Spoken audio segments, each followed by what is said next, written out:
My name is Ioana Stupariu. I'm going to be the moderator for tonight's panel. I'm a secretary at GigaNet and one of the persons that worked to organize this event. And I'm also a researcher on data privacy at Central European University.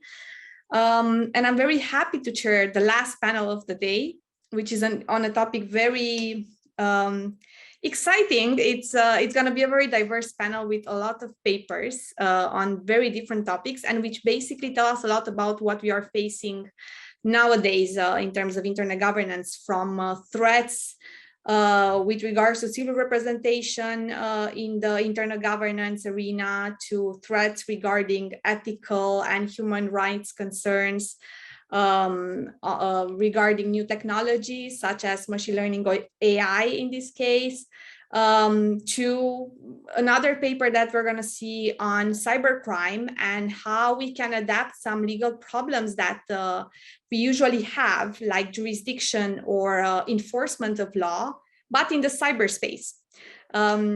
So before we jump into all those presentations, I'm just going to do a quick round check to see if my colleagues, my fellow panelists are here. And if I'm not wrong, I see all of them. I'm going to introduce the papers one by one, but first of all, I want to say thank you to our discussant tonight, Mr. Mark Raymond, who's coming from the Department of International and Area Studies at the University of Oklahoma in the United States, and who's an expert, a very famous figure in internet governance, and who has written several articles on multi-stakeholderism in the IG. And I'm very happy to have him with us tonight to comment on the papers that we have. Thank you for accepting to be here, and I very much look forward to the discussion. And we are going to see 4 papers, very interesting papers, 2 of them addressing directly the issue of multi-stakeholderism and representation in internet governance.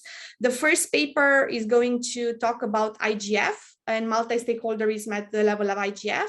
The second paper is going to talk about civil society and how much and to what extent civil society is represented at the level of the RightsCon conference. And the last 2 papers talk about ethics and the human rights approach, based approach to artificial intelligence, as well as extraterritorial enforcement in the cyberspace. But before we go into that, I just want to remind everyone that the session is recorded, as you saw. Everyone's going to have 8 to 10 minutes to present their papers. You should already be able to share your screens as your co-hosts.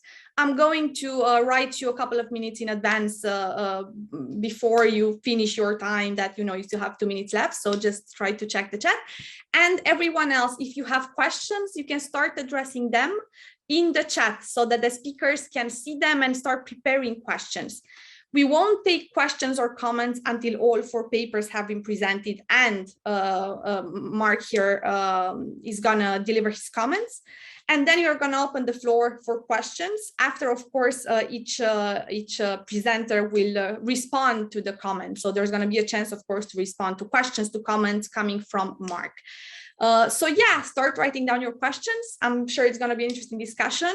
This time we scheduled quite some time for Q&A, so it should be a fun discussion. Great. So unless there's any question from the audience on how this will happen, I want to introduce the first paper, which will be presented by Nadia Tjahja, and I'm sorry if I mispronounce your names, I'm really doing my best, Ms. Trisha Meyer and Jamal Shahin, and they're going to present the paper, Who Do You Think You Are? Individual Stakeholder Identification and Mobility at the Internet Governance Forum. Good evening from Bruges in Belgium. My name is Nadia Tjahja and I'm a PhD fellow at the United Nations University CRIS and the Vrije Universiteit Brussel. And I am very pleased to present our paper, Who Do You Think You Are? Individual Stakeholder Identification and Mobility at the Internet Governance Forum. And if you have any questions, I'm joined online by my 2 co-authors, Dr. Trisha Meyer and Dr. Jamal Shahin. So last year, we analyzed the on-site participation datasets of the IGF from 2006 to 2019 to understand the composition of participation of civil society, And we designed a framework and typology, which aims to provide a better insight of representation of civil society at the IGF. So this year we built on our work and expanded our codebook to look more closely at the stakeholder groups. So government, IGOs, private sector, end users, and we included intersecting stakeholders, meaning stakeholders who fall under multiple stakeholder categories. So the questions emerged about the nature of the participation and engagement of various actors in these different multi-stakeholder frameworks, which lead us to address the institutional designs of the IGF, but also the effectiveness of the design in helping achieve the stated outcomes of the frameworks that have been established. So now we have gone deeper into the data and looked into individual participants and how they chose to identify their stakeholder categories and compare them across their place in our framework. Additionally, we also look at their mobility across stakeholder groups. So now, in our preliminary analysis of the literature in the field, we identified two key issues that need to be addressed in terms of stakeholder engagement within the IGF. The first concerns the representative nature of individual participants in these spaces, or rather, who are stakeholders actually representing. So the emphasis is put on the diversity of stakeholder groups in the IGF. However, in anecdotal participant observation of the IGFs, we came to realize that many participants were actually representing more than just one organization, even more than one stakeholder group in participating in IGFs, what we have called double hatting. In the end, we felt that this tended to represent themselves rather than any given institution or organization, which kind of leads to a blurring of the nature of multi-stakeholderism, and we wanted to investigate this. A second issue that emerged from our reflections on participation in various IGFs related to the mobility of stakeholders across different groups and over time. So we wanted to understand whether a transnational elite was being formed at the IGFs. So we referred to the literature by Anders Ullin and Derek Cockburn to help frame our understanding of these ideas of mobility. We wanted to understand whether this mobility diminishes the concept of multi-stakeholderism.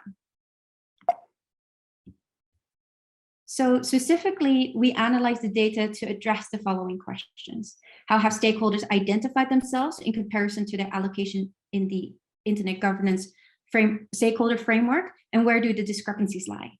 The second question, have individuals maintained their roles during the different editions of the IGF? And third of all, have stakeholders moved between stakeholder groups? So before we can answer our first research question, I'll give you an overview of the available data, or in other words, the options for self-identification through the IGF registration form. The form has changed from year to year, and over time, the form has become more detailed, but there were specific years where there were a limited set of options available. In 2006, 2008, 2010, and 2011, there were only 3 options: government, IGOs, and other. But the vast majority of participants registered as other. In 2007 and 2009, the registration forms mentioned technical and academic communities as one group. So for the purpose of our study, we had to recode the others and the technical and academic community group to separate them into the differing stakeholder groups following our framework. So for our first research question, how have stakeholders identified themselves in comparison to their allocation in the Internet governance stakeholder framework, and where do the discrepancies lie? We compared how stakeholders identified themselves with how we identified stakeholders following our framework. And we found that government officials, legislators, media, and IGO stakeholders self-identify themselves, they match quite closely. But the stakeholder categories, which we define and understand quite differently than participants, their own assessment, are private companies and organizations in the technical community. For example, we thought that 10.5% of private companies play a more significant civil society role than they themselves report, such as social enterprises and universities. We also identified end users in our data who registered without affiliation, such as not applicable or individual, or we had no traceable organization, which you can see in the last column of our table. And in our paper, we go into more detail. A common concern raised is that the same people always attend the IGF, and therefore the IGF is less inclusive than it aims to be, and thus lacks representativeness. So we looked into the research question: have individuals sustained their participation and maintained their roles during the different editions of the IGF? So for the graph, we calculated participants' reattendance at the IGF and marked their affiliations. Blue are first-time participants, so newbies. Red represents returning participants with the same affiliation, so they have a fixed affiliation. And yellow indicates returning participants who have changed affiliation at least once throughout the course of their IGF participation, so they're job hoppers. This graph showed that every year, sorry, the wrong slide. So these graphs show that every year, first-time participants exceed the amount of returning participants. So the graph on the right confirms our finding that over 60% of participants each year are first-time participants, whereas only 40% of attendees are re-attending participants. However, in terms of numbers, you can see in the graph on the right that participants' re-attendance is increasingly steadily rising over time. So we have gone into more details and analysis on our paper, but for the sake of time, I'll continue on. From the re-attending participants, we differentiated between those who had fixed affiliations and representing the same organizations throughout their IGF participation, and they're in red, and those who changed their affiliation in yellow. And it shows from the second IGF onwards, participants started to change roles, and this has steadily increased over time. So it's common practice for IGF participants to hold multiple affiliations, which is marked here in green, which illustrates the number of participants who registered multiple affiliations or double hats. So due to the nature of the registration form of the IGF, registering multiple affiliations is only possible by writing out multiple affiliation in the affiliation section, but you can only identify with one stakeholder group.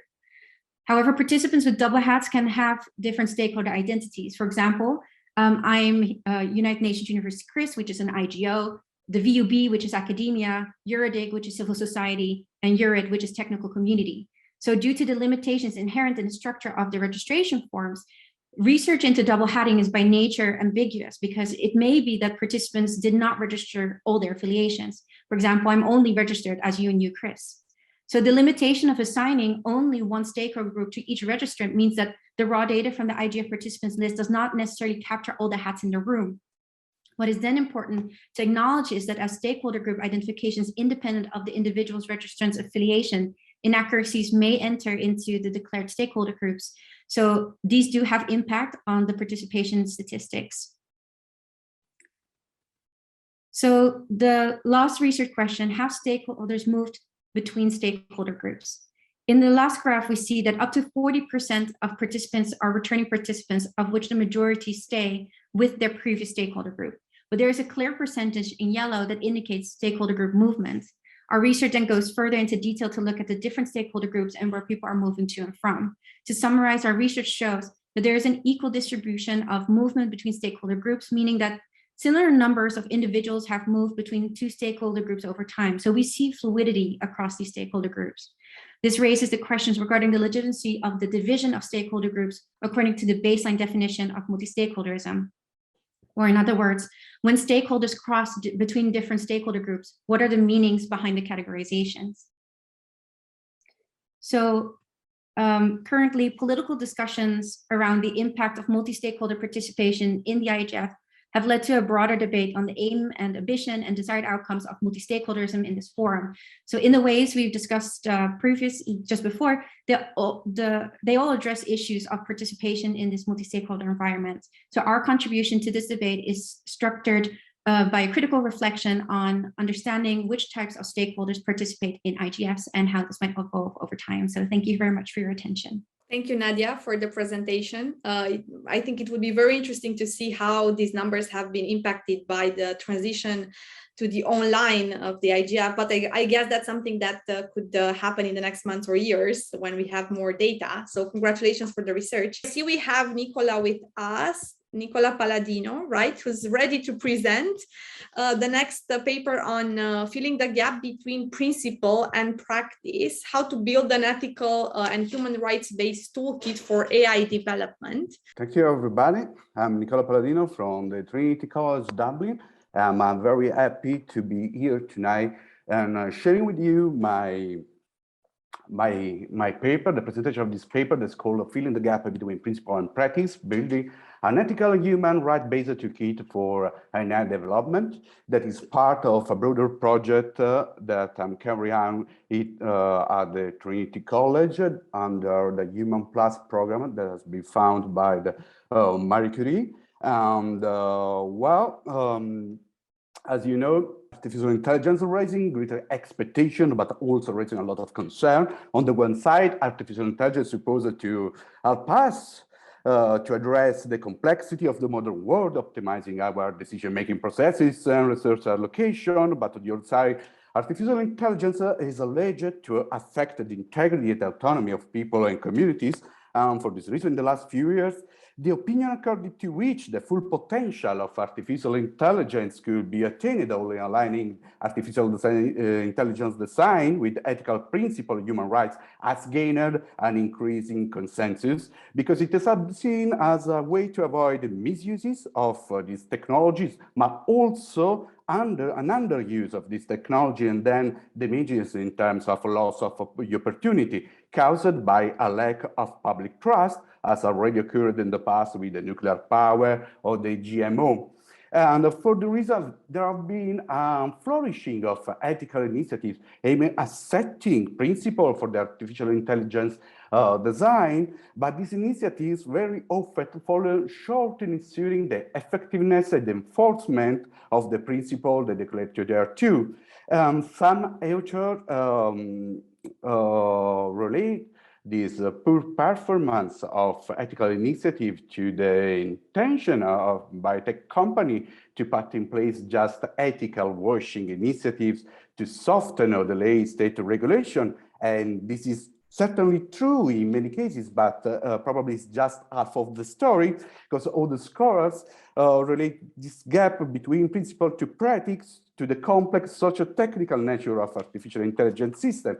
This means that on the one side, artificial intelligence systems are a technical infrastructure that enforce and reproduce specific social values and norms, but to the other side, artificial intelligence design is a social process in itself that is influenced by factors such as the awareness of the people involved in its creation, the lack of the presence of well-established professional norms, operational routines, the division of labor, and all these factors need to be taken into account to implement an effective ethical approach to artificial intelligence. And to tackle this complexity and overcome the principle to practice gap, I mapped existing instrument to deal with the artificial intelligence dimension, and I organized this instrument in partners of principle, requirement, and tools, where principle identify values that are supposed to maximize the benefit of artificial intelligence application and minimize the risk, and requirement define criteria condition that define when a principle are fulfilled or violated. And the tools refer to practical arrangements in terms of methodologies, techniques, and procedures to comply with the principles and requirements. The empirical basis of my research has been built by resorting to already existing repository, by literary review, of course, by web search, by keyword, and also monitoring specific website. And all this material has been analyzed, try to a qualitative and iterative content analysis to extract key concept, categories, and dimension. Coming to the findings, first of all, there are a surprising convergence around a narrow set of principles, namely transparency, fairness, privacy, reliability, accountability, human rights oversight, and a related more specific requirement.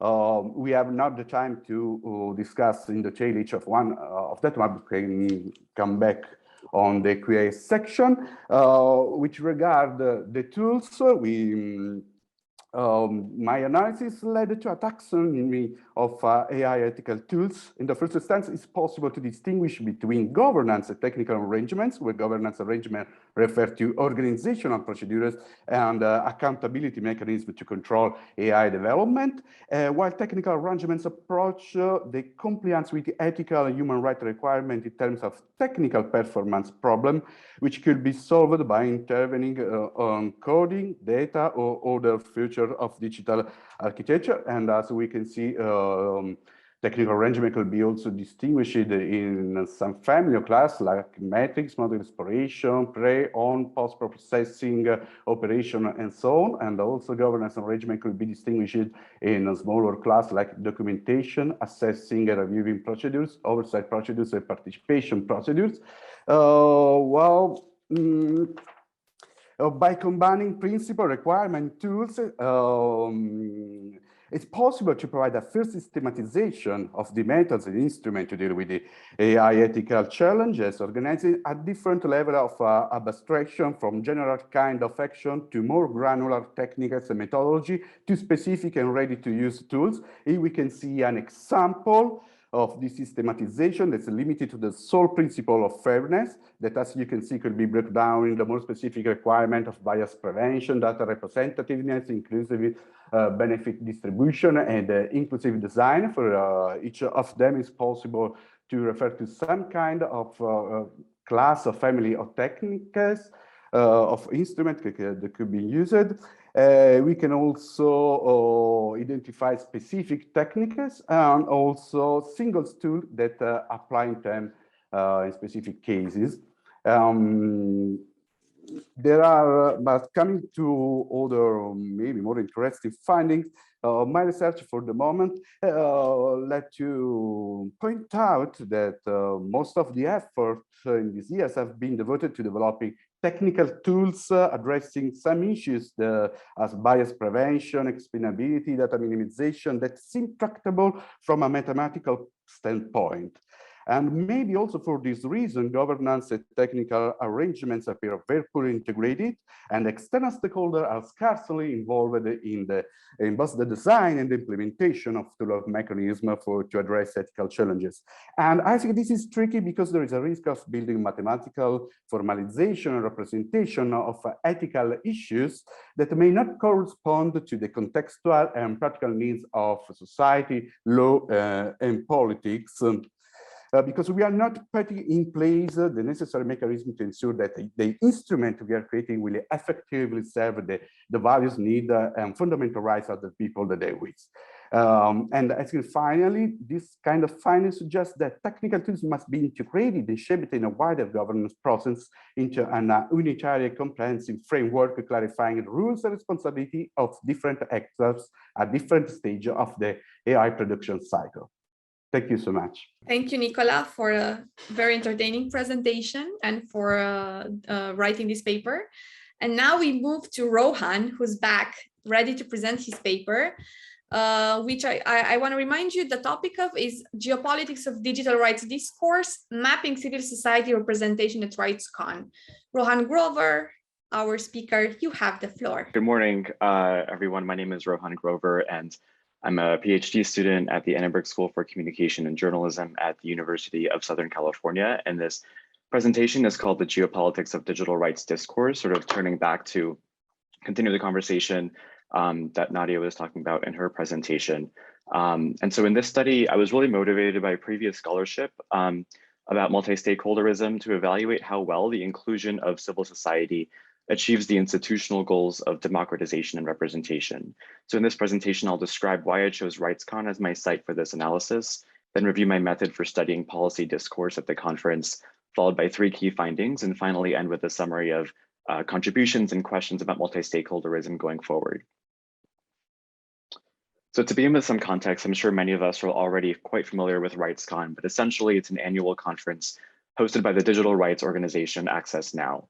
It was founded 10 years ago as what was then called the Silicon Valley Human Rights Conference in order to create a civil society-led space where all stakeholders could come together to build a future for digital rights.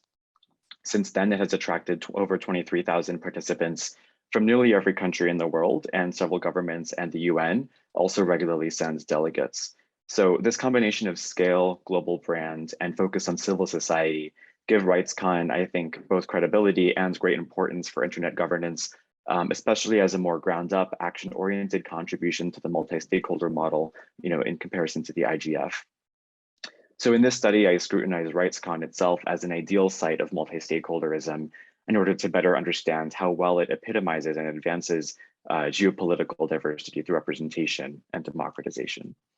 So I pursued this question through a primary overarching question, which is who leads the policy discourse at RightsCon? And specifically, I approached this question based on two areas of previous scholarship.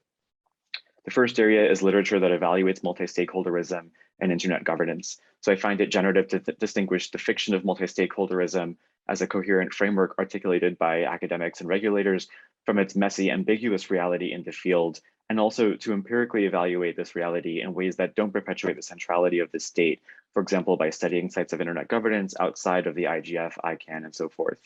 So therefore, I turn to the arena of civil society and draw from a body of literature that scrutinizes what this category truly means.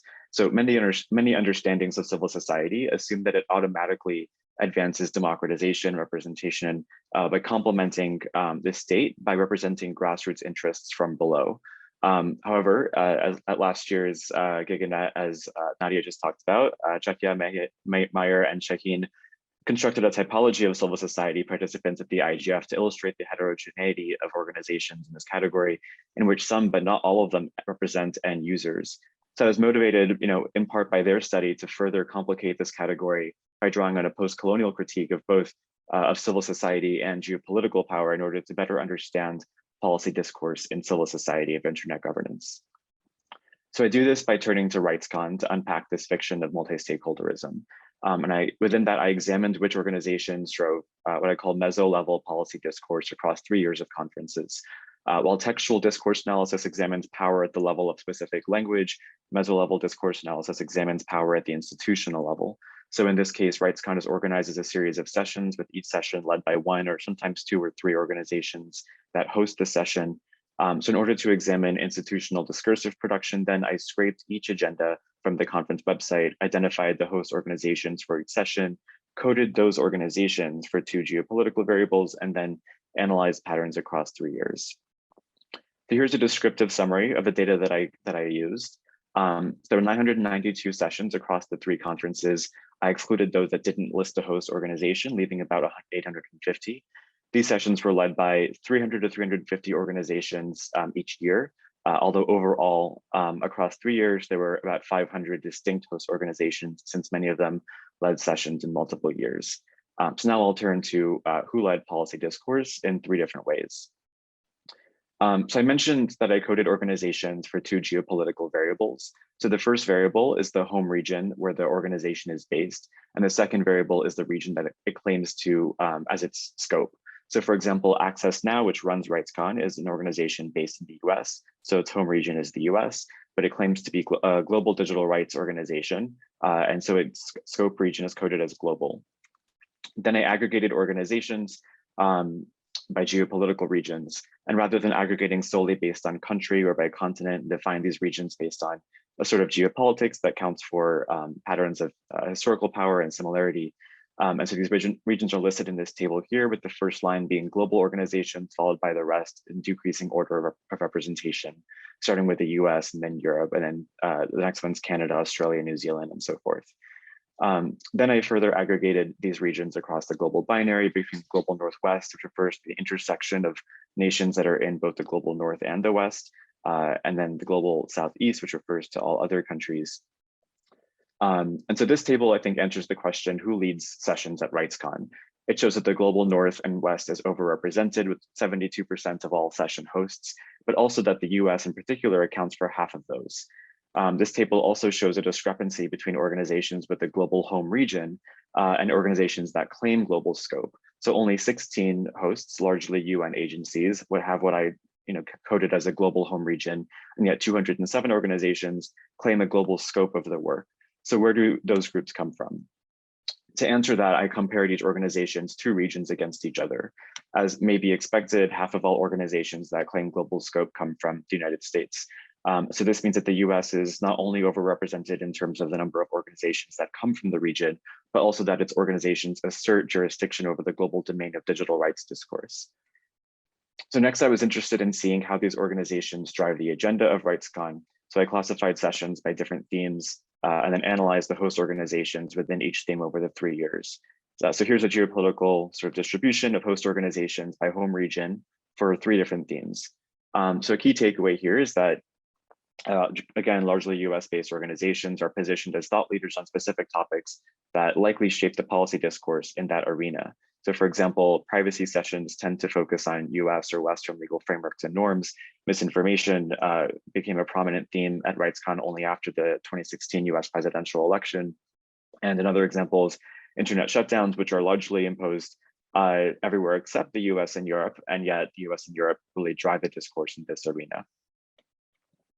So in this study, I examined RightsCon as an ideal site of multi-stakeholderism in order to evaluate how well the model achieves its goals of democratization and representation. And specifically, I examined geopolitical representation in the meso-level policy discourse by analyzing the organizations that host conference sessions as agents of national and regional interests. So through this analysis, I was able to quantify this over and underrepresentation in terms of which organizations led sessions, speak with global authority, and drive specific topics. So I think conceptually, these findings make three contributions, I hope. First is to validate earlier critiques of multi-stakeholderism as flawed for perpetuating sort of global hegemony in institutional ways. Second is to apply a post-colonial critique of civil society through this quantitative analysis and coding. And third is to build on Nadia Tjahja, Meyer, and Shahin's paper from last year by showing what can be learned by analyzing conferences as sites of policy discourse.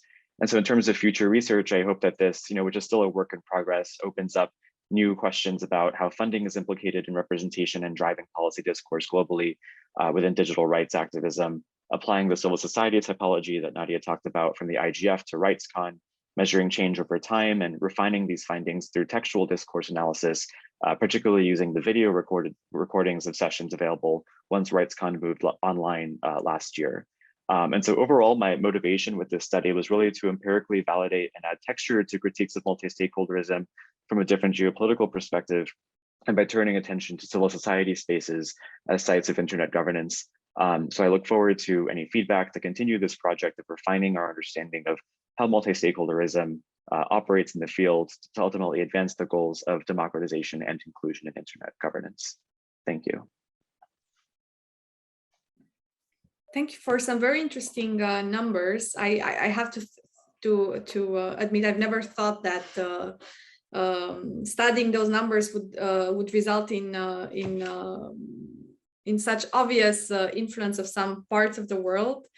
Or maybe it's not as surprising, but yeah, it's a very interesting paper. So thank you for doing this research. And I look forward to looking at how numbers will look like in the pandemic context, when everything moved to the online, whether that has changed or not. So maybe some further research on this would be very interesting to see. I think we should go to the last paper. We are quite on time. I want to remind you to prepare questions. You can already ask them in the chat.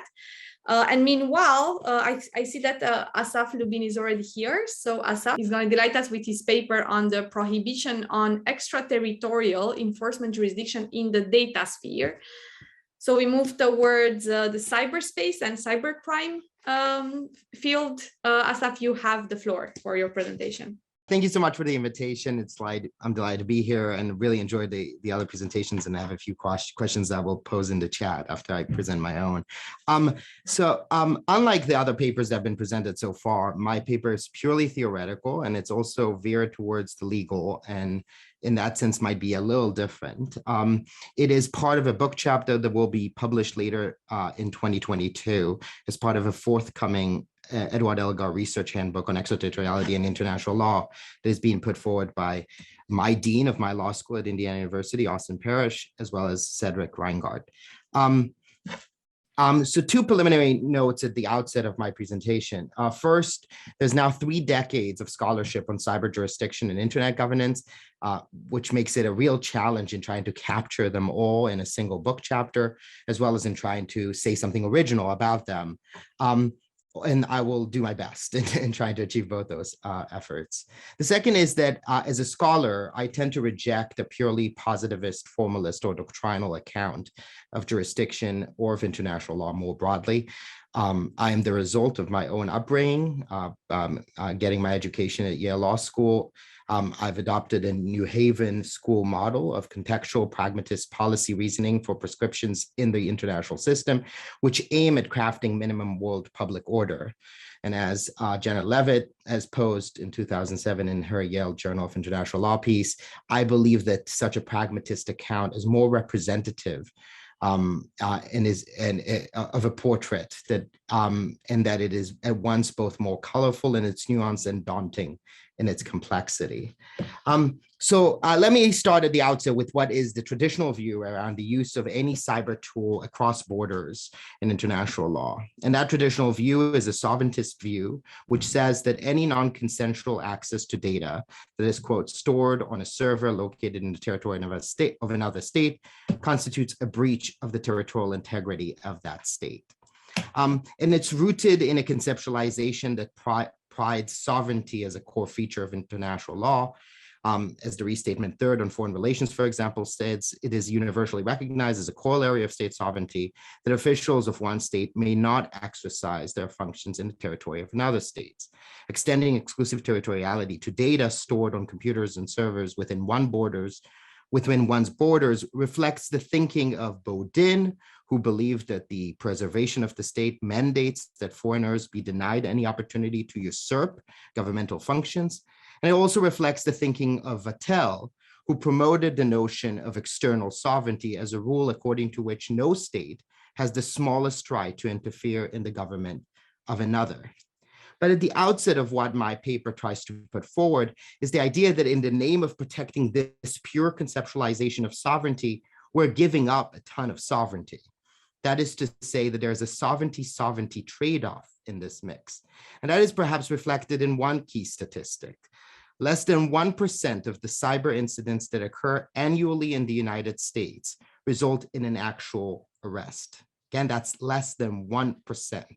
That entails that the majority of cyber intrusions into US cyberspace, or the datasphere, is significantly hindered. The US sovereignty is significantly hindered by its inability to engage in effective cyber enforcement operations. And so in giving up its capacity to engage in foreign cyber activity to preserve that sovereignty, the US is in effect losing sovereignty. And that is true for any other nation on the planet as cybercrime continues to increase in size and in magnitude. And so perhaps against this backdrop, it would not be surprising to find that an increasing number of states are pushing back against the traditional account. This is a study from 2013 that was conducted by the UN Office of Drugs and Crime, which summarized the opinions of 47 responding states on a range of cybercrime issues. Now, it is true that 2/3 of states who responded to the survey in 2013 noted that it is not permissible for foreign law enforcement to access a computer system or data without relying on formal mechanisms for affirming consent, like, say, a mutual legal assistance treaty. But at the same time, 1/3 of those states, not an insignificant number, found that the activity was permissible. Those states justified extraterritorial cyber enforcement activity by referring to notions of reciprocity, urgency in cases of serious crime, and the impossibility to know in which country the data actually is due to certain cyber masking techniques and tools. And I would guess, though I have not conducted my own empirical studies, that the number of states who are willing to say that now publicly has increased since 2013, given the rise of certain kinds of cybercrime. And so against this pushback, what we see is a clash between a myth system and an operational code, if to use the words of Professor Michael Reisman.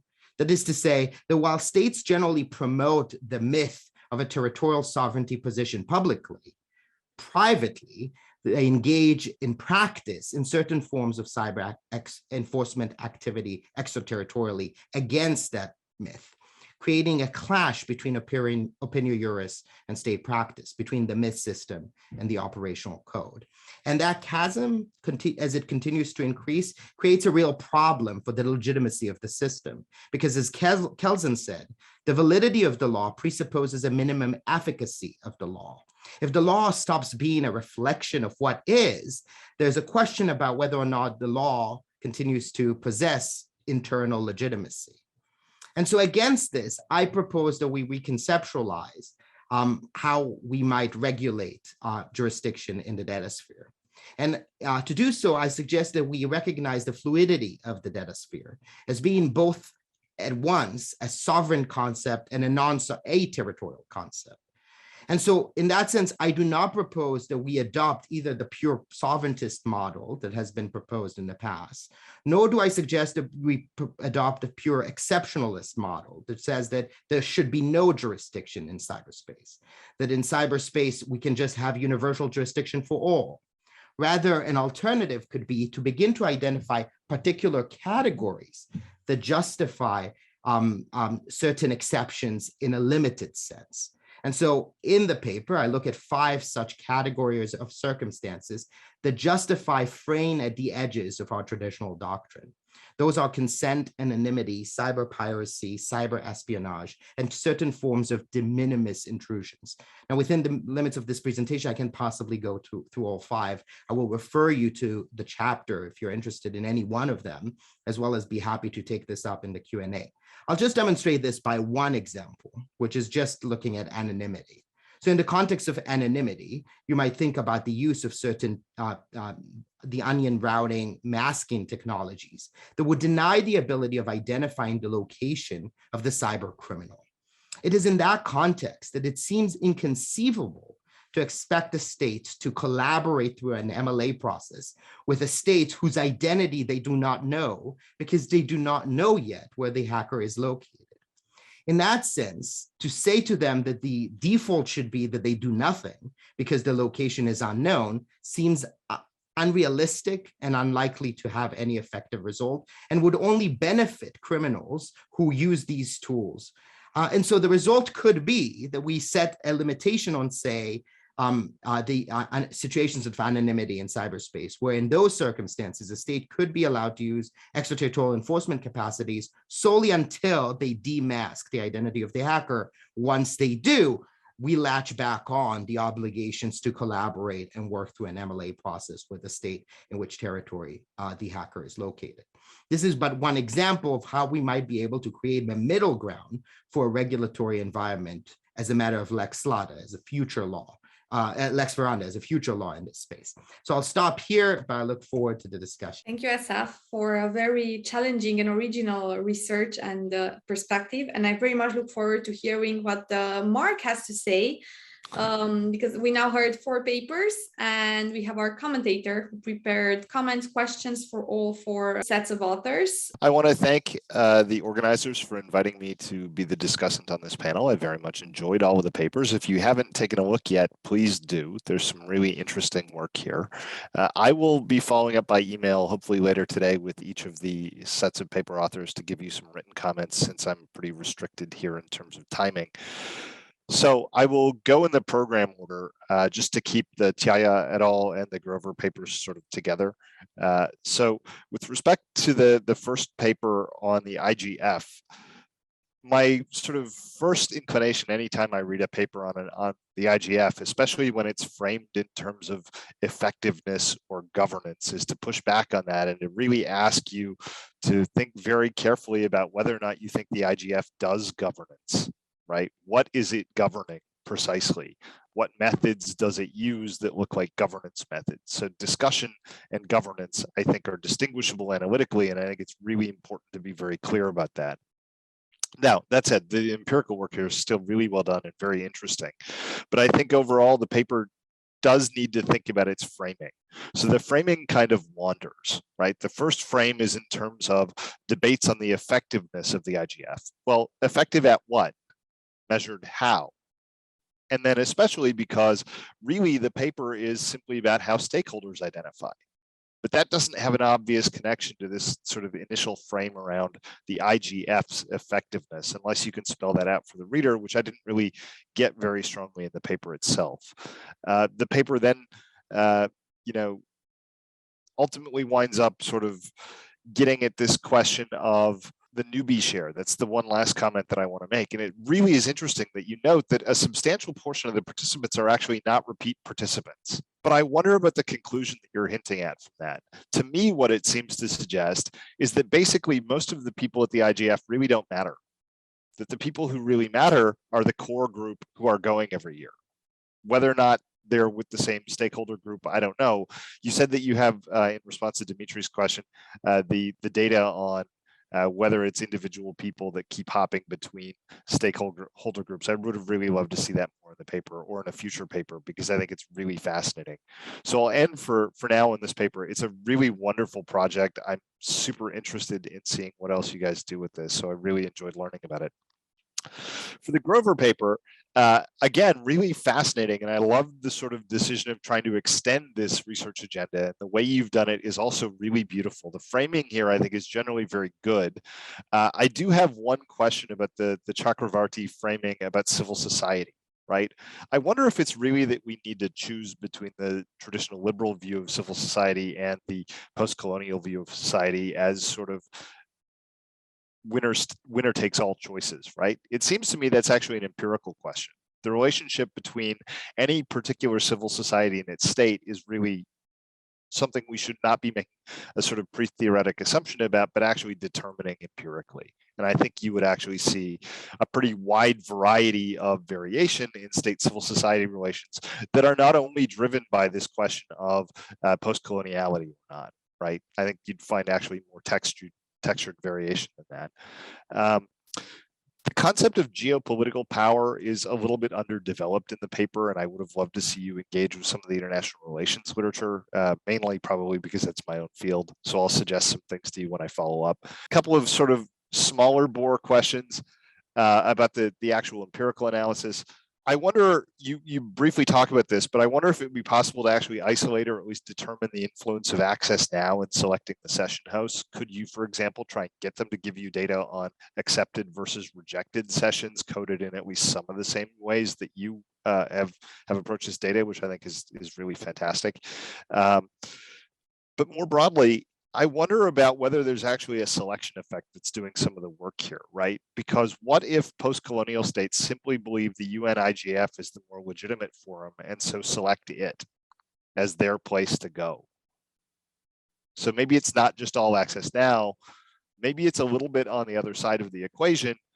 I don't know. It's an empirical question. We'd have to sort of get into the data and try and talk to people to figure out, okay, did you go to both? If not, why not? Why didn't you go to Access Now? Why did you go to IGF? Did you even submit to Access Now, right? There's all kinds of questions there. Okay, so for the Palladino paper, this was also really fascinating, but I very rapidly feel very out of my depth on AI, so I will do my best. The paper is structured around a focus on the principal practice gap, and I think that's really important, and I think the paper does a really wonderful job of that analysis. But it sort of tries to treat it in isolation from a different problem. And at the end of the day, I don't know whether the isolation is tenable. The other problem is the value incommensurability problem, right? Because to say you have a principal practice gap presumes that we agree in a particular context on what the actual values are, what the principles are. Well, what if we don't? Because even domestically, I think there's actually pretty stark variation. So you could imagine, for example, a shadow set of these principles that you develop in the paper from the perspective of the corporate sector, right? They might not actually be really on board with all of those principles. They might have other principles. Now, political constraints might keep them from articulating those publicly, but it doesn't mean that those principles like profit maximization, for example, aren't actually driving some of their design choices. In fact, I suspect pretty strongly that they actually are. So at the global level, that's compounded and even more complicated because we have substantial between or across society differences in values about AI. So for example, how would this look if you did a similar analysis of the Chinese AI design ecosystem? I suspect really different. The problem, of course, there as a researcher is getting the data on that context is going to be darn near impossible. Maybe if you partnered with colleagues at Chinese universities, you might have some better luck, which might be a really interesting extension of this project. But it's just, especially given that both markets and technology operate so globally, I wonder whether it's possible to really conceive of an AI system being designed or especially operated in a single sort of values known context. And if that's the case, if I'm right about that, what does that do for your analysis? What's the implication of that for this kind of design process that you want to see us go through? And which I agree is really important. Okay, so on the Lubin paper, Asaf, I might give you a little bit less here because I understand this is a forthcoming thing already. So, you know, I don't know whether you have the scope to change it or not, but I really enjoyed it. The notion of a sovereignty trade-off in your presentation was really fascinating to me, and I actually don't know that I agree, because I want to make sure we distinguish very clearly between legal sovereignty and what, as an international scholar, I might be international relations scholar, I might be more likely to call policy autonomy, right? So, you know, states face constraints like all actors face constraints. Those constraints, just because we can't always get what we want, you know, it doesn't mean that we don't have the right to sort of set our, like, we need to distinguish those things, I think, a little bit carefully.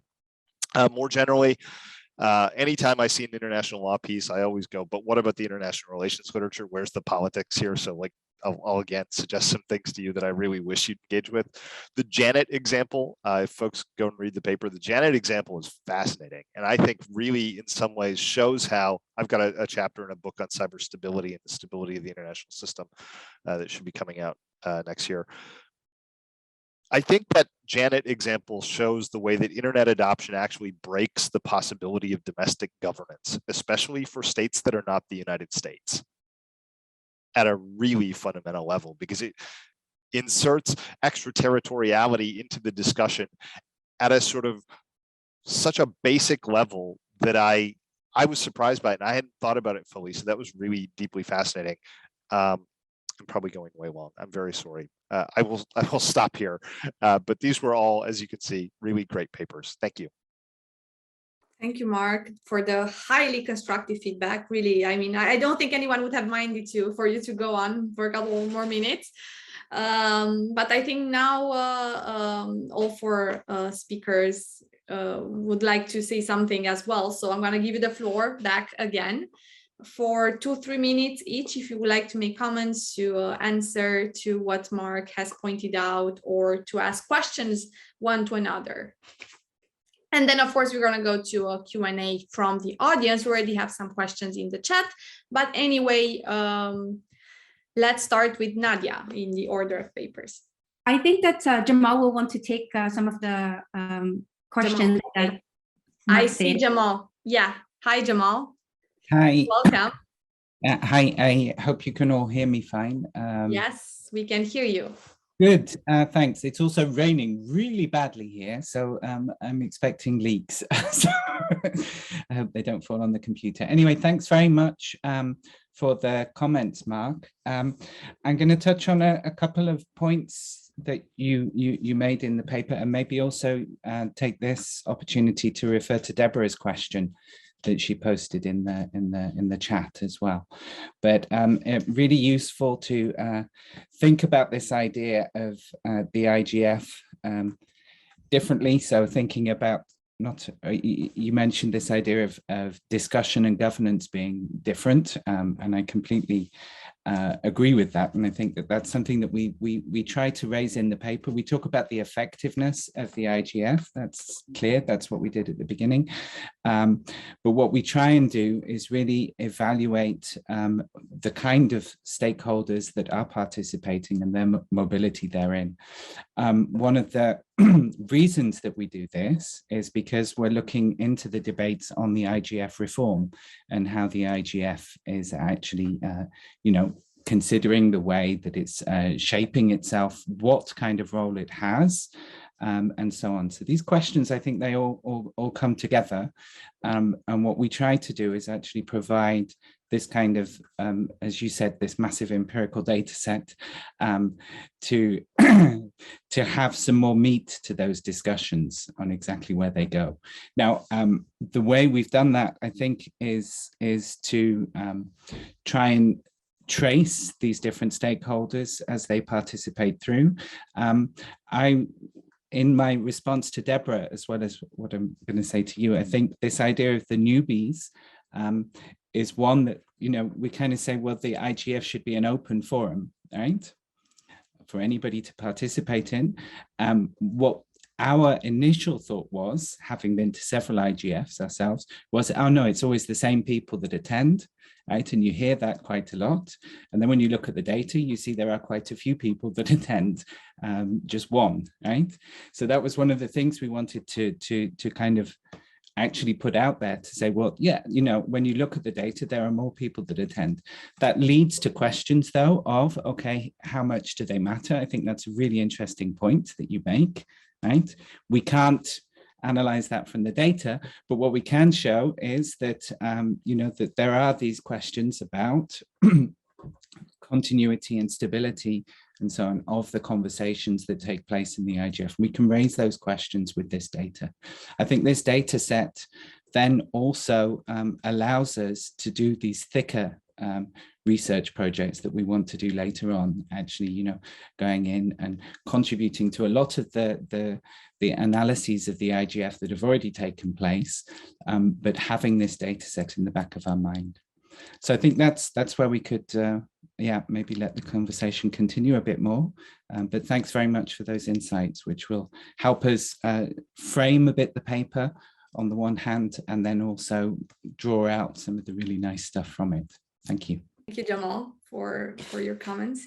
Let's go to, in the order of speaking today, Nicola. Thank you so much, Mark, for your comment observation. If I well understood in the end, your question is to what extent this kind of value principle are really agreed at a global level between different kind of stakeholders and different geopolitical, cultural context.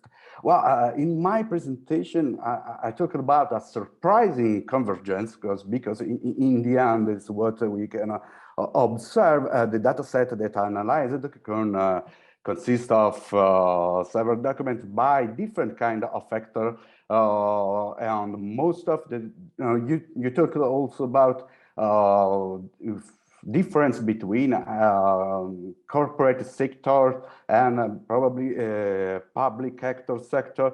Well, in this database, there are a lot of documents. Most of the documents come from the corporate and private sector, and they also focus on the same set of principles. And maybe this could be related to the fact that I think this is one of the rare cases where an economic and strategic value has been given to values and human rights, because the respect of this value and human rights is seen also as an instrument to create an ecosystem of trust around this new technology and to foster its public social acceptance. But of course, the issue you raised is still on the table, because a lot of the statements are at the very high level principles, and the problem come back when you try to translate this principle into a more specific context, because in that case we have different interpretation by also the different kind of people that work on the AI development between the developer, deployer, and also for this, I think this is tricky, it's dangerous, the fact that stakeholders are so scarcely involved in the design and the implementation of this tool, because also the risk is too delicate. There's also a question related to fundamental rights to basically to private organization that have no political and democratic legitimization. Yes, another word about the geopolitical, cultural, different contexts in the database I analyzed. There are also different documents drafted by Chinese actors. In this case, we can observe a convergence. Of course, there are some differences, especially on the principle of privacy, but yes, I think it's interesting in the end to observe what happened when we pass from the principle to a practical implementation. Okay, I think that could be enough. I can leave the floor to the next speaker. Yeah, thank you so much for the feedback. It's really incredibly helpful.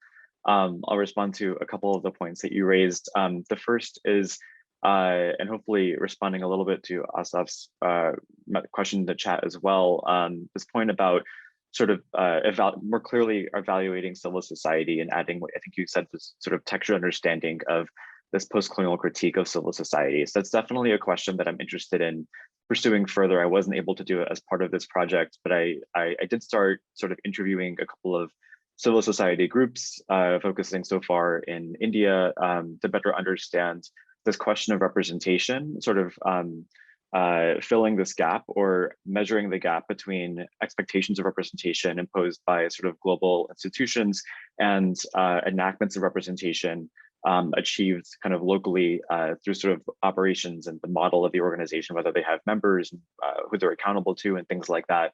One sort of preliminary, not like finding, but hypothesis, I guess, is that funding has a huge role in it, in terms of, which is why I mentioned as one of the next steps in this project is to map the flows of funding internationally and see how funding kind of aligns with the sort of institutional hegemony that I mentioned. But I'm also interested in understanding the sort of field of global digital rights activism sort of sociologically as a transnational professional field in which people consider not only domestically each other colleagues, but other global digital rights activists as colleagues competing over common capital like funding, but also things like agenda time at RightsCon or ultimately at the IGF. And so that's definitely something I'm interested in pursuing further after this project or alongside it.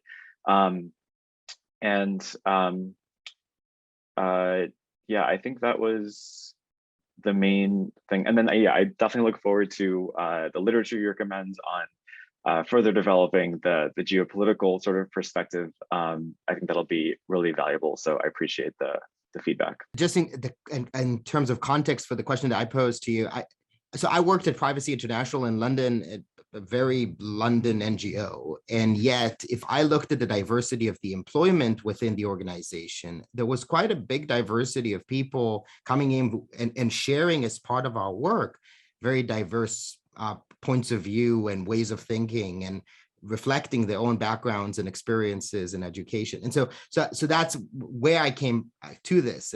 I'm kind of trying to suggest that we shouldn't treat any NGO as a monolith in any particular kind of way. Mark, thank you so much for this feedback. Let me just say three things. One is, this is very much still a work in progress. I don't need to submit it until a couple more months. So in that sense, please feel free in your email to include that literature. And in particular, two pieces of literature that you mentioned I would be really interested in engaging more in. One is in IR politics more general, but specifically as it relates to definitions of sovereignty. I'd be happy to include either a paragraph or two or footnotes, whatever, about different conceptualizations between the legal and the policy-based ones, political-based ones, as well as your own individual works. You mentioned your research on cyber stability. I'd be more than happy to incorporate that into this piece. And the last thing I'll just mention for those who did not have a chance to read the paper, that the example that Mark was mentioning with this GigaNet thing is essentially a cybercrime investigation located from one country, say in Ireland, against hackers who operate in, say, Russia. In a traditional mindset, Janet, who would be an investigator in this space, she won't be able to enter Russia and conduct her investigations there under international law, because that would be a violation of the prohibition. She even would not be, under certain views of the prohibition, would not be able to even pick up a phone and call witnesses in Russia. That too is found by some, including by the DOJ, by the Department of Justice here in the United States, as a violation of international law. And yet she has no problem under existing doctrine, for whatever reason, to open up a website of the public newspaper, a Russian public newspaper, despite the fact that in so doing, she's definitely pinging a server located in Russia to get certain data back from that server. And so in trying to conceptualize why that is okay, and yet other forms of cyber enforcement are not okay, pushes forward the conversation around how do we conceptualize these questions. And I think that, so I agree with what Mark said about this kind of highlighting the basic level of the problem, because I think it demonstrates that we have failed to yet theoretically articulate what sets certain kinds of cyber activity apart from others as we apply a very old doctrine to a very new and evolving concept. Thank you so much, Mark. Thank you, Asaf, for your comments as well. If we have questions from the audience, now would be the perfect time, or if, of course, you have questions one for another. And meanwhile, I want to remind you that the panel discussion will be uploaded on the GigaNet website, and that all the papers can be downloaded from the website. I will add the link again here, just so that you can access it very easily. And of course, if you have questions for any of the speakers, you have the email addresses in the papers that I think in the draft papers. And if not, just contact us and we can put you in touch with all of them, actually.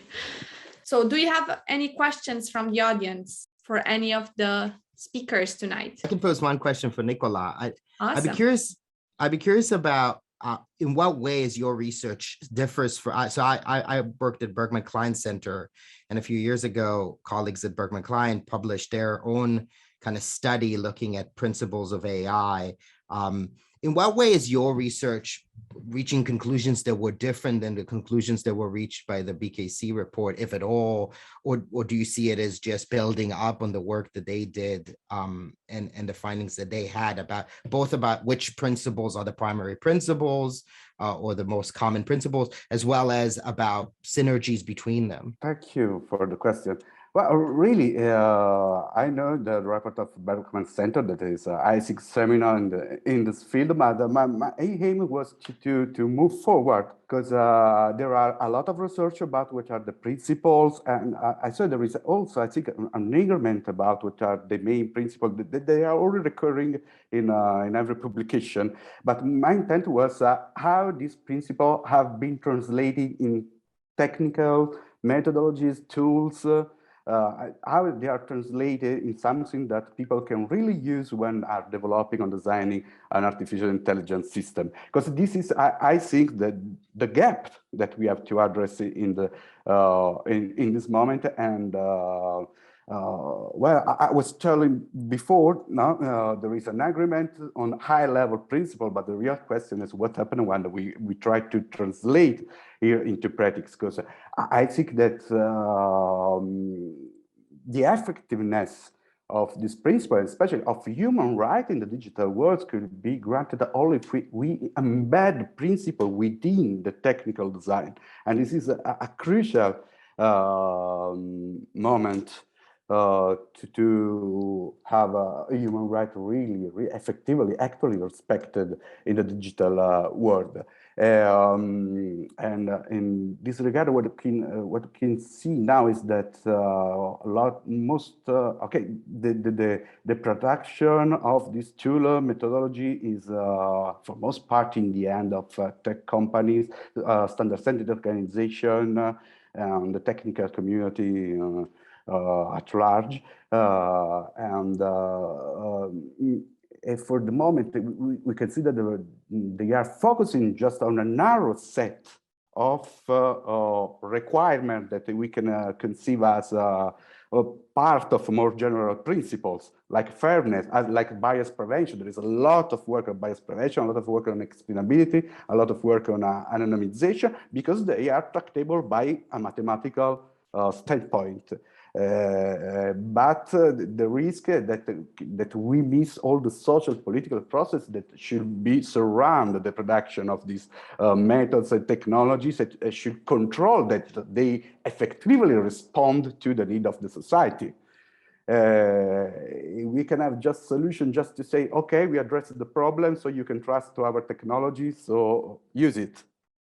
I think this is the situation we are now, and we have tried to move forward, developing more complex, surely, more costly, surely, but more necessary instrument and methodologies to transform principle into practice. Thank you, Nicola, and thank you, Asaf, for the question. Do we have other questions from the audience? If there are no other questions, if you don't mind, I'd like to perhaps give a few examples because people were asking about the statistics and things like that. If we think about this as IGF reform, and you kind of make assumptions about the stakeholders that are present. Our code book actually was looking at who are the stakeholders at the IGF and where are they? Do they represent themselves accurately?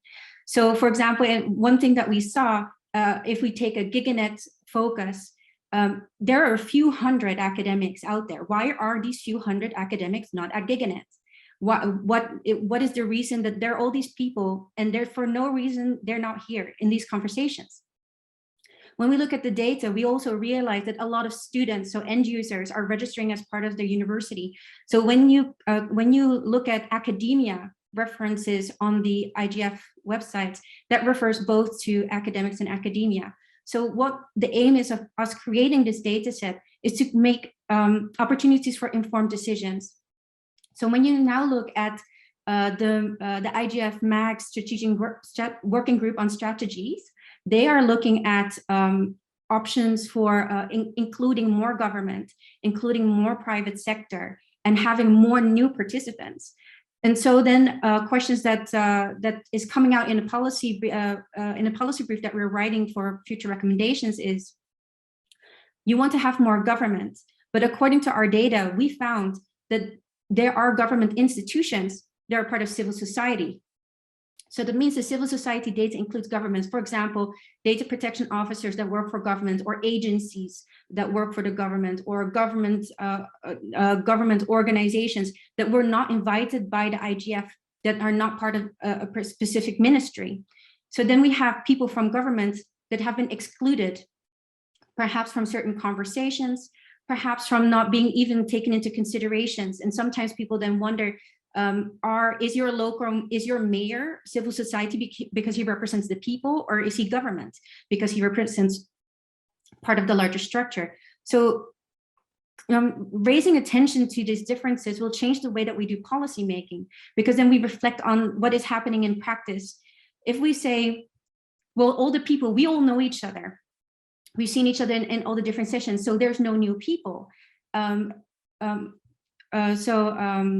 Previously it was mentioned that perhaps if all these people are not coming back, it's not relevant. I don't know whether we can make such interpretation as Jamal mentioned before, because we don't know what they do with the information they receive at the IGF. What we can do with that information is raise that to people's attention, so that when people are not coming back, we can look at what are the reasons behind why they're not coming back. Is that a regional decision? Is that a financial decision? Is it because they see what they don't see the relevancy, or what kind of information then can we then glean from that? And that's the type of data that we want to push forward to decision makers and policy makers. So when we say civil society, and we always invite the same civil society, or there is a civil society group in our data set. We said civil society are knowledge people, there are people who coordinate people, there are people who are focusing on advocacy, and there are people, who are end user representation groups. So rather than having a list of minorities, we need to look at end user representation groups, people who could be end user groups that need to be represented, rather than just, this is an acknowledged list of minorities that we should include just because they were acknowledged somewhere else, without really thinking, is that person relevant specifically for this issue? So we have, for example, unrecognized stakeholder groups that perhaps to us is not very much acknowledged, but is something very important to young people. So for example, if young people, a lot of women have OnlyFans. So, and there's also sex workers that come to the IGF to learn more about being safe and having privacy on the internet, but have they been considered as an end user representation group to participate in certain discussions when we're talking about online safety of young people or online safety of women or online safety of anyone in general. So that's kind of the aim and goal, what we're trying to do. And hopefully we can find the different working groups throughout the IGF spheres that are addressing these questions and bring our policy brief to their attention with all these recommendations about what kind of informed decisions they can glean from this data. Thank you, Nadia. And I see we have two hands raised, Dmitry and then Nicola. Thank you, presenters, for your really interesting papers. Actually, Nadia's remarks just now kind of triggered kind of additional thoughts. So I had a couple of, like a comment and a half, and then now I have two maybe, based on what you said. So one, kind of listening to you now, it got me wondering whether this self-identification that people enter at the IGF website, whether it's at all meaningful, right? Both because of people kind of traversing stakeholder groups, as you've mentioned, but also because like of all these things that you just said, right? That the nominal kind of multi-stakeholderism may not necessarily hold water, right, once you dig a little bit deeper. So that's kind of this new thought that came up as I was listening to you. But my original kind of thought was about, also sort of related to Mark's comment before about, so like, where is governance and internet governance forum in a way, right? Paraphrasing Milton Muller. And here I do want to actually think aloud a little bit about the newcomers, whether it's a bug or a feature, that there are lots of new people who come through the Internet Governance Forum. This interaction between the Internet Governance Forum core and the Internet Governance newcomers is potentially one of this kind of constitutive effects that the Internet Governance Forum produces, as we can see in this model being kind of copied in regional and national IGFs all over the world, right? There's like, it creates potentially structures of legitimation, especially like by creating this motion of people through the IGF. So like I wonder whether you've been thinking this direction, whether it makes sense at all. But another potentially kind of, I understand that just counting affiliations of attendees is limiting. Like I tried doing that, like it is limiting. But I wonder, like at the very basic level, perhaps differentiating between speakers and non-speakers at the IGF can give you a more meaningful picture, in a sense that, yes, like when you go to the IGF and you think that they're the same people again and again, this is not random, right? It's because you probably see the same people speaking again and again at the IGF, despite that 80%, I don't remember the exact number, right? Like double digit, about 50% of people are kind of newcomers passing through. So I think it's a really kind of great beginning, but I do think there's like many more things to look at in the future. So thanks. Thanks, Dimitri. Nicola and then Mark, in the order of hands raised up. Okay, I have a question for Nadia and Jamal. That probably is more a suggestion based on a past research experience, because some years ago I conducted an analysis of the young transition, performing an affiliation network analysis. And in that case, I integrated the data by the statement of interest that have been released by the participant in this process with data taken from LinkedIn. In this way, I could observe that multiple hat is a more common phenomenon than declared in the end. I think this could also put into question the real basis of multi-stakeholder process, because in the end, a multi-stakeholder discussion, multi-stakeholder process is supposed to be a dialogue between different kind of actors that be different stakes, different point of view, different interests, but if the end they are something, a set of like-minded people with the same paths, with the same background, that had experience in the same organization, is more similar to see as a selection, self-selection of like-minded people as a more similar to another model of governance, like club governance, for example. Yes, in the end, this is a suggestion, also a question, should you consider the possibility to integrate your data set with other kind of information to investigate the affiliation? And then another suggestion, a network analysis on this kind of data is very interesting because it could reveal what are some kind of more powerful, more central organization within the network that surround this kind of global process. Thanks a lot, Nicola. And Mark, you have the floor, and we have 5 more minutes until the end of the session. So if you have any other questions, please try to address them now. Yeah, so I just want to be really clear and emphasize that I think Nadia, Trisha, and Jamal have really done the entire field a service in building this data set. I mean, it really has an immense amount of potential. And I think building on some of the work that Dimitri did, mapping the IGF in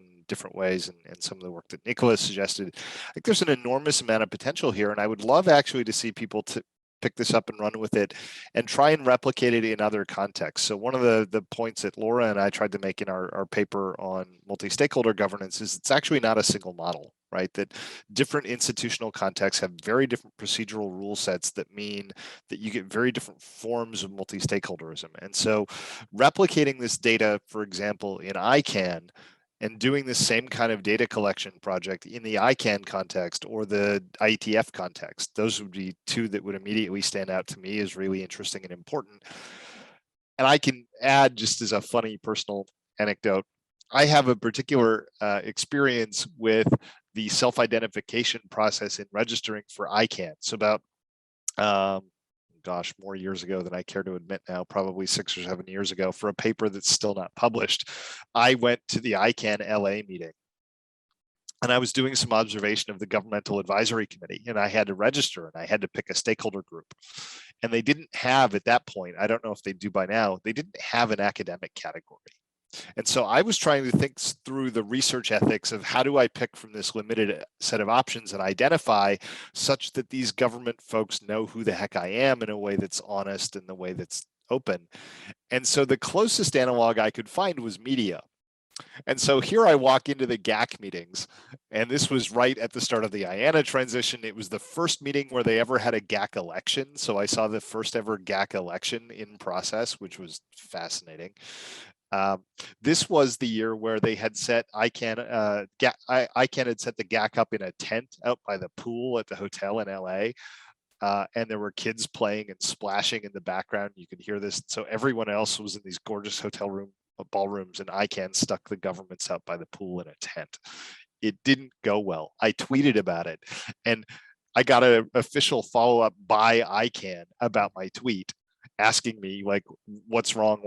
And then all of a sudden the GAC got moved into a hotel ballroom for the next morning. But the point I wanted to make is when I walked in with this media badge, it caused a kerfuffle. It caused, like, people noticed and they looked, and I had the GAC chair come up, who luckily, like me, was Canadian. And so Heather Dryden came up to me and said, what in the world is this? I know you. What are you doing? And I explained, I did this because there was no better option. I felt I had to be honest that I was here as an observer. And once she was able to actually go and explain that, it sort of calmed folks down. But that relied on a personal connection that most people wouldn't have had. And so it really highlights the ways in which I think these identification processes can be enormously consequential in terms of the social dynamics. And I understand that, this kind of data collection project is kind of macro level, but I mention it as sort of hopefully an indication of how you might use this to drill down, including in some really interesting qualitative ways through interviews with some of these folks that you've started to identify. There is enormous longitudinal potential for this to be an absolutely tentpole research project in the field of internet governance. And any of the concerns that I have about framing, I want to make sure are understood with that sort of context of real admiration and appreciation for what you guys have done. I think it's a model for how we might sort of start to think about data collection around this in a really big way. That's a great comment, Mark. Thanks for jumping in. And unfortunately, we are approaching the end of the session. And I know we all deserve a little break until the next part, which is the business meeting. So I would like to thank everyone for sending the paper and for taking from their time, early morning, midday, or late evening, like for instance, in my case. And for taking time to present it, to be here to ask questions, and especially to Mark for reading the papers and for preparing feedback, constructive feedback for all of you. I hope the audience was entertained by the discussion, and those that haven't read the paper yet will download and read them during the weekend or so, or maybe during the holidays, good Christmas read. And for everyone else, actually for everyone present here, we are now moving to the other room, which is room A, and I'm going to copy paste the link here for the business meeting. Everyone is invited to join to socialize with the GigaNet community, and of course to be able to interact with the steering committee of GigaNet. So thank you everyone for a great discussion. And just follow the GigaNet mailing list for updates on the videos that will be uploaded, I hope, very soon on the GigaNet website. Thank you very much and have a great evening, and see you on the other link.